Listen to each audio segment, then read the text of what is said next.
Very I am so sorry students. इतने दिनों तक वीडियो नहीं बन पा रहा था, उसकी एक वजह थी। उसके लिए मैं आपसे बिल्कुल माफ़ी मांगता हूँ और क्षमा पात्र भी हूँ आपका कि इतने दिन, एक हफ्ते हो गया, 10 दिन हो गया, वीडियो नहीं बन पा रहा था विद्यार्थियों। इस वजह से नहीं बन पा रहा था क्योंकि यहाँ लाइट की समस्या थी और अब लाइट की समस्या बिल्कुल दूर हो गई है। अब आपको डेली वीडियो मिलता रहेगा। तो जैसा कि हम लोगों ने पिछली वीडियो में पढ़ लिया था, इस एमआर का 4 वीडियो पढ़ा था, 4 यूज पढ़ा था इस एमआर का, और आज हम लोग चल रहे हैं पढ़ने क्या, इस एमआर का 5वां प्रयोग। हमने जैसा बताया था आप लोगों को कि इस एमआर का 10 प्रयोग मैं बताऊंगा आपको, एकदम लिखित और स्पोकन दोनों में। तो ये बात आप याद रखिएगा स्टूडेंट्स, इस बात को बहुत एकदम माइंड कीजिएगा कि इस एमआर का हम लोगों ने कितना प्रयोग पढ़ा था, 4 प्रयोग पढ़ा था। 5वें प्रयोग में हम लोगों को क्या करना है इस एमआर में, तो ध्यान दीजिएगा। इस एमआर जो आपका 5वां प्रयोग लेकर आता है, ये बोलता क्या है कि जब इस एमआर, तो इस एमआर के साथ हम लोग हैविंग टू का प्रयोग करेंगे। किसका प्रयोग करेंगे, हैविंग टू का, ठीक है ना। तो इस एमआर का हैविंग, इस एमआर के साथ हैविंग टू की कंडीशन कब आती है, एक हिंदी सेंटेंस में होगा तो अंग्रेजी कैसे बनाएंगे, या फिर हम विदाउट हिंदी के अंग्रेजी कैसे बनाएं। तो इसको जानने के लिए, इसको समझने के लिए स्टूडेंट ध्यान दीजिएगा। जब कभी भी आप सेंटेंस बोलो, उस सेंटेंस में ऑब्लिगेशन, कंपल्सन, मजबूरी दिखाई जाए तो हैविंग टू कंटीन्यूअस कंडीशन, जैसे कहते पढ़ रहा है या फिर पढ़ रही है, पढ़ रहा है, पढ़ रही है, या पढ़ रहे हैं, या फिर पढ़ रहा हूं। तो जब एक सेंटेंस के आखिरी पार्ट में, एक अंत वाले पार्ट में सब्जेक्ट के कहने का मतलब, सेंटेंस के अंत में पढ़ रहा है, पढ़ रही है, पढ़ रहे हैं, पढ़ रहा हूं, समझ पा रहे हो ना, कि जब एक सेंटेंस के अंत में पढ़ रहा है, पढ़ रही है, पढ़ रहे हैं या पढ़ रहा हूं, ऐसा सेंटेंस आ जाए, ऐसा शब्द आ जाए एक सेंटेंस के लास्ट में, तब उस सेंटेंस में हम क्या करते हैं, इस एमआर के साथ किसका प्रयोग कर लेंगे, हैविंग टू। तो यहाँ पर इस एमआर का जो आप पढ़ने चल रहे कंटिन्यूटली, जो मेरा प्रयोग चल रहा है, किसके लिए है, 5वां प्रयोग इस एमआर का। तो 5वें प्रयोग में हम लोगों ने क्या पढ़ा कि कर्ता किसी भी काम को करे बट वो उस काम को वो मजबूरी में कर रहा हो।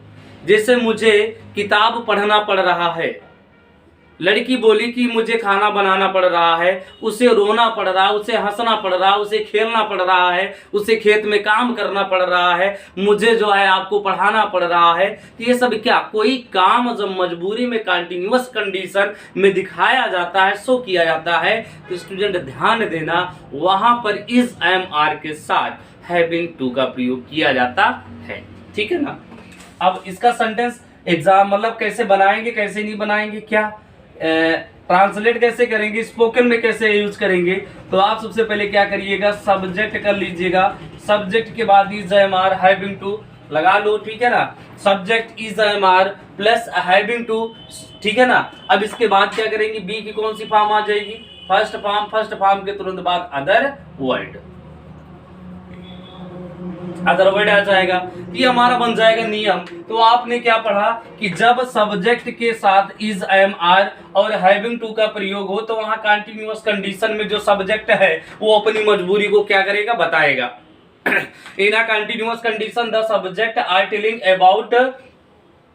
About its his obligation, is completion, अपनी मजबूरी को बताएगा। जैसे सेंटेंस के माध्यम से हमें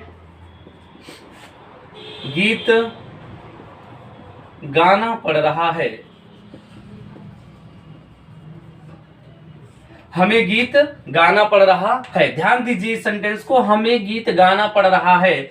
जो आपका सब्जेक्ट है, बी सब्जेक्ट है, बी ये खुद गाना नहीं चाह रहा है, लेकिन किसी के एम्फेस पर, किसी के फोर्स पर ज्यादा मतलब बल देने पर उसको ज्यादा एम्फेसाइज किया गया, जोर दिया गया, इस वजह से उसने क्या किया, गीत गाना पड़ रहा है।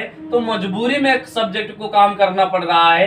तो जब एक कंटिन्यूअस टेंस में किसी भी सब्जेक्ट को मजबूरी में काम करना पड़े स्टूडेंट, तब उस कंडीशन में हम इज एम आर के साथ हैविंग टू का प्रयोग करते हैं। कैसे, ध्यान दीजिए, यहाँ है हमें मतलब बी, अस मीन्स हमें किस स्थान पर आया है, सब्जेक्ट के स्थान पर। तो ये सब्जेक्टिव केस के स्थान पर है, तो जब सब्जेक्टिव केस के स्थान पर है तो इसका सब्जेक्ट केस आएगा, ना कि ऑब्जेक्टिव केस आएगा। क्लियर हो गया ना। तो बी के साथ कौन सी वर्ब आ जाएगी, इज सिंगुलर है, आई एम कॉम्प्लीमेंट है, आर क्या बन गया, प्लूरल वर्ब बन गया। तो बी के साथ क्या आ गया, आर। तो बी आर, उसके बाद क्या रख लेना है, हैविंग। तो बी आर हैविंग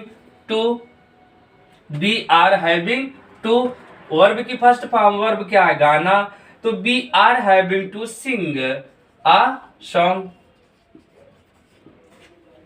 ठीक है ना। तो we are having to sing a song. तो एक सेंटेंस 50 सेंटेंस बनाइए, 10 सेंटेंस दिया जाता है, 1000 सेंटेंस बनाइए। कोई भी काम, मुझे बर्तन धुलना पड़ रहा है, मुझे खाना बनाना पड़ रहा है, मुझे पानी गर्म करना पड़ रहा है, मुझे कपड़े चेंज करना पड़ रहा है ना। तो जितना सेंटेंस हो सके उतना सेंटेंस बनाओ। तो मेरा कहने का मतलब आप ये जान लेना कि मजबूरी में अगर एक कंटिन्यूअस सेंटेंस में, कंटिन्यूअस टेंस में अगर कोई भी करता किसी काम को मजबूरन करना पड़ता है उसको, तब उस कंडीशन में इज एम आर के साथ हैविंग टू आप लगा दीजिए। पूरा मजबूरी में काम उसका हमेशा चलता रहेगा, बंद नहीं होगा काम, क्योंकि कंटिन्यूअस में वो काम लगभग जो है क्या होता रहता है, चलता रहता है स्टूडेंट। और एक दो सेंटेंस देख लेते हैं। तो ये बात हमेशा याद रखिएगा कि अगर कंटिन्यूअस कंडीशन में अगर उसको मजबूरी में काम करना पड़ रहा है तो उसको हम इस तरह जो है हैविंग इज एम आर के साथ दिखा देंगे। फिर देखते हैं, एक एग्जांपल और देख लेते हैं। मुझे किताब पढ़ना पड़ रहा है। चलो आप लोग बताओ स्टूडेंट, चलो सबसे पहले बताओ क्या आ जाएगा। सबसे पहले सब्जेक्ट आ जाएगा ना। सब्जेक्ट क्या है, मुझे। तो मुझे ऑब्जेक्टिव केस है, लेकिन सब्जेक्ट के स्थान पर, तो सब्जेक्ट के स्थान पर है तो सब्जेक्ट केस इसका आएगा, ठीक है ना। तो आई हो गया, आई के साथ क्या आता है, एम, आई एम। उसके बाद हैविंग, आई एम हैविंग, ठीक है ना। उसके बाद क्या रख लेना है, to, I am having to. अब मेन वर्ब की फर्स्ट फॉर्म, तो मेन वर्ब क्या है, पढ़ना। तो I am having to read book. मुझे किताब पढ़ना पड़ रहा है, मुझे किताब खरीदना पड़ रहा है, मुझे किताब बेचना पड़ रहा है, मुझे विद्यालय जाना पड़ रहा है, उसे गीत गाना पड़ रहा है, उसे जो है कलम खरीदना पड़ रहा है, उसे अध्यापक का सम्मान करना पड़ रहा है।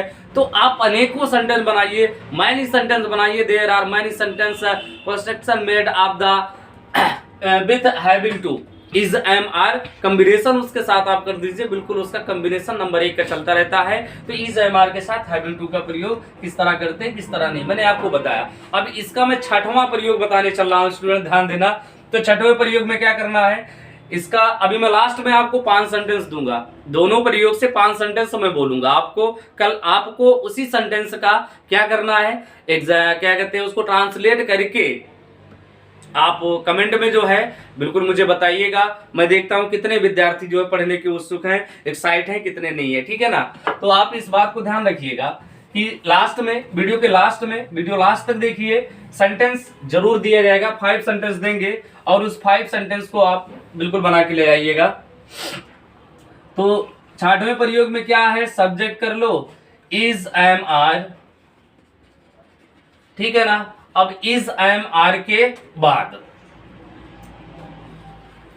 अबाउट टू का प्रयोग हो, about to, subject plus is am are plus about to plus be की कौन सी form, first form plus other word, other word कर लेते हैं। अब इस प्रयोग में क्या है कि सब्जेक्ट हो plus is am are about to कैसे लगाएंगे, अब ये ध्यान देना। About to is am are के साथ वहां आएगा जब सब्जेक्ट किसी का क्या कर ले, प्लान कर ले, प्लान हो जाए, प्लान वो प्लान एकदम बना ले। जैसे मुझे या मैं अस्पताल जाने वाला हूं, मैं विद्यालय जाने वाला हूं, उसके माइंड में एकदम स्ट्रिक्ट प्लान हो गया है। अर्थात जब कर्ता अपने दृढ़ निश्चय के साथ, अपने डिटर्मिनेशन के साथ किसी प्लान को हासिल करने में कामयाब होता है या उस काम को करने के लिए तत्पर होता है, अग्रसर होता है, तब उस कंडीशन में हम सब्जेक्ट के साथ इज, एम, आर इनके साथ जो है अबाउट टू का प्रयोग करके हम अंग्रेजी बोलते हैं, फ्लुएंटली इंग्लिश बोलते हैं। I am about to write a letter, मैं एक पत्र लिखने वाला हूं। He is about to tell a story, वह मुझे एक कहानी बताने वाला है। तो जो मतलब एक प्लानड कंडीशन होगा डिटर्मिनेशन के साथ, विथ डिटर्मिनेशन, दृढ़ निश्चय जिसको कहते हैं स्टूडेंट, ठीक है ना। तो सेंटेंस के माध्यम से जैसे उसने कहा कि हम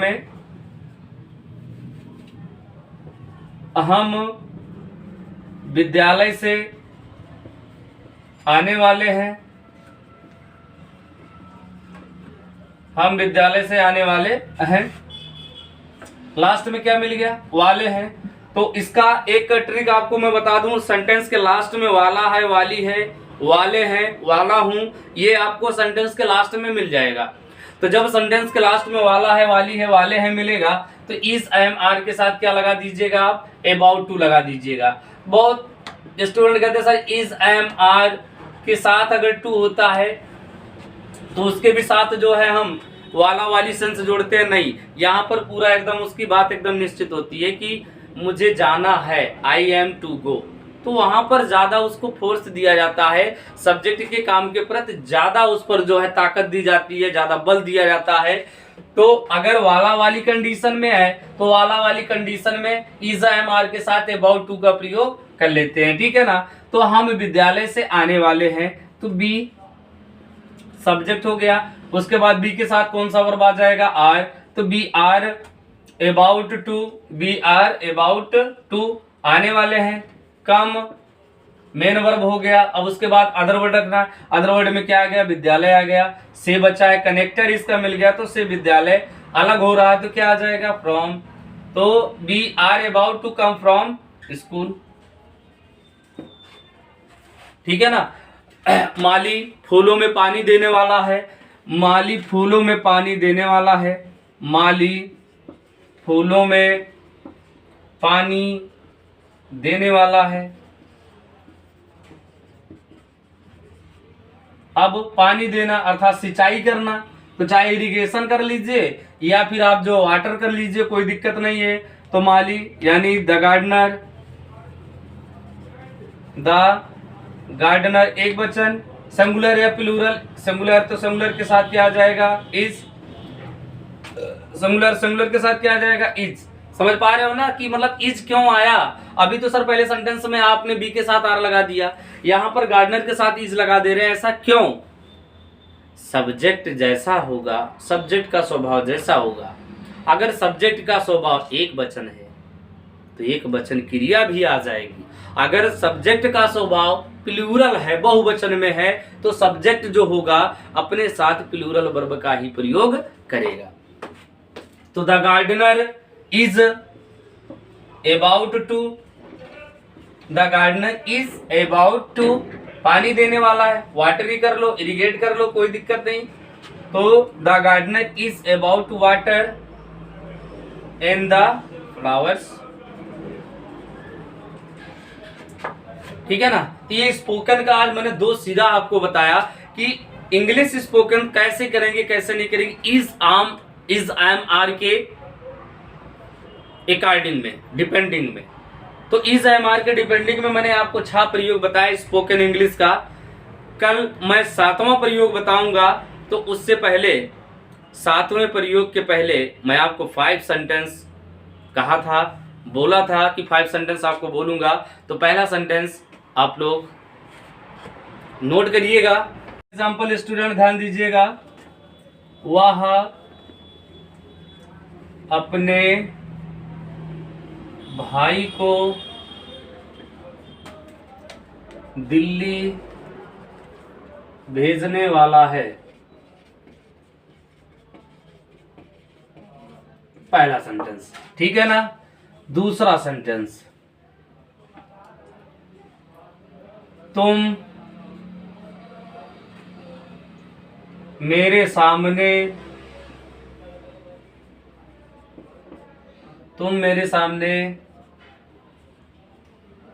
अनाड़ी बनने वाले हो।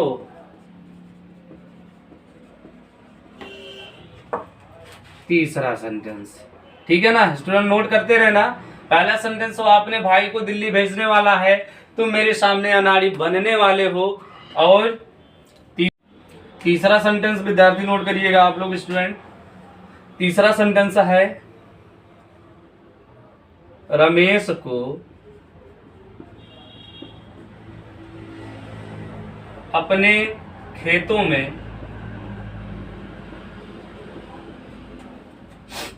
गेहूं बोना पड़ रहा है। ठीक।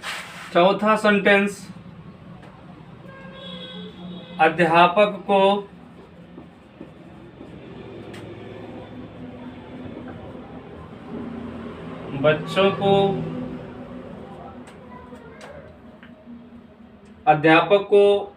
बच्चों को पढ़ाना पड़ रहा है।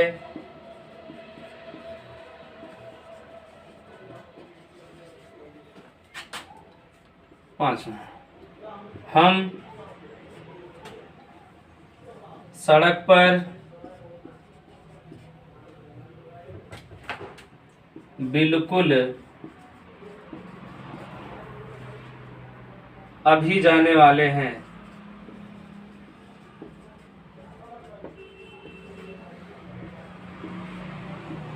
ये 5 सेंटेंस स्टूडेंट आपके लिए है। इसको आप बिल्कुल कल बना के कमेंट में बिल्कुल कमेंट कीजिएगा। और यहाँ मान लीजिए जिस शब्द की मीनिंग नहीं आ रही है, तो जैसे अनाड़ी, तो अनाड़ी शब्द की मीनिंग होती है नो, NOOB, नो मीन्स अनाड़ी। बोना तो SOW, सो मीन्स बोना। गेहूं का तो मतलब सभी लोग जानते हो, व्हीट मीन्स गेहूं, ठीक है ना, व्हीट मीन्स गेहूं। और नो मीन्स अनाड़ी बनना, और सो मीन्स बोना। बाकी बिल्कुल अभी तो जस्ट नाउ आप कर सकते हो, जस्ट नाउ, ठीक है ना। वीडियो को एकदम लास्ट तक देखिएगा। सेंटेंस का ट्रांसलेट कमेंट करके मुझे जरूर बताइएगा, क्योंकि मुझे देखना है मेरी मेहनत कहाँ तक पहुंची है, कहाँ तक नहीं पहुंची, कहाँ डेवलप हुई, कहाँ डेवलप नहीं हुई है। तो मैं इसको बिल्कुल कमेंट आप करेंगे, सेंटेंस आप कमेंट बॉक्स में आप कमेंट करके बताएंगे तो मुझे बहुत अच्छा लगेगा। मैं आपके लिए और मेहनत करने का प्रयास करूंगा। I am trying so tired for you. Thanks for watching. Bye bye student.